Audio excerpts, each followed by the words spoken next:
अस्सलाम वालेकुम, मैं हूं हुरैन फातिमा और आप देख रहे हैं हिमायती न्यूज HD चैनल।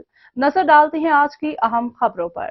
अलसैफ कोच के मालिक सैफुर रहमान के खिलाफ FIR दर्ज, 2 अरब रुपए का गैर मुल्की सामान बरामद। कोयटा अलसैफ कोच के मालिक जो स्मगलरों का सरगना है ने मुसाफिर कोचेज में खुफिया खाने बनाकर मुसाफिरों की आड़ में स्मगलिंग की नाकाम कोशिश की। कोयटा FC बलूचिस्तान ने दीगर सूबों को जाने वाली मुसाफिर कोचेज से करोड़ों रुपए मालियत का सामान बरामद कर लिया गया, जिस पर अलसैफ के मालिक ने वीडियो बनाकर प्रोपेगेंडा किया।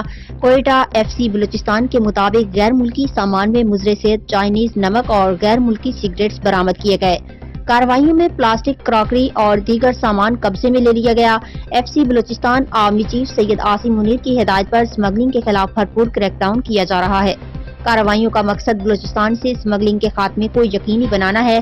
कोयटा लकपास पर बदनामी जमाना ब्लैकमेलर ट्रांसपोर्टर्स हजरात की अपनी मनमानियां अरूज पर। उनकी ब्लैकमेलिंग की वजह से रोजादारों को सख्त तकलीफ का सामना है।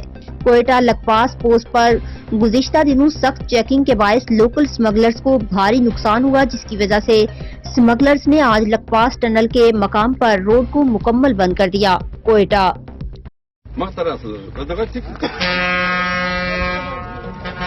अस्सलाम वालेकुम जमाल साहब, हम लोगों ने तो मजबूरी के तहत रोड बंद कर दिया। मैं 3 दफा चेक पोस्ट पे आया, कल और परसों। इन्होंने कहा 30,000 रुपया आपकी एक गाड़ी से हमें चाहिए, नहीं तो आप इसमें फिटिंग बनाओ। फिटिंग में असला भी जाता है, चर्स भी जाता है, हेरोइन भी जाता है, और भी 100 चीजें जाती हैं। तो ये हमें खुद ही मशवरा दे रहे चेक पोस्ट वाले कि आप फिटिंग बनाओ, टूल में खुला सामान नहीं लाओ।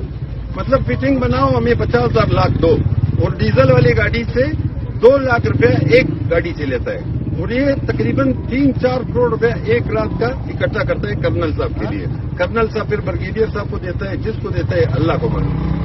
तो CM साहब ने तो ये कहा है कि भाई कोई पैसा कोई नहीं देगा। तो हमने रोड बंद किया। अभी मुझे पकड़ते हैं, मेरी कंपनी को पकड़ते हैं, आग देते हैं, वो इनकी मर्जी।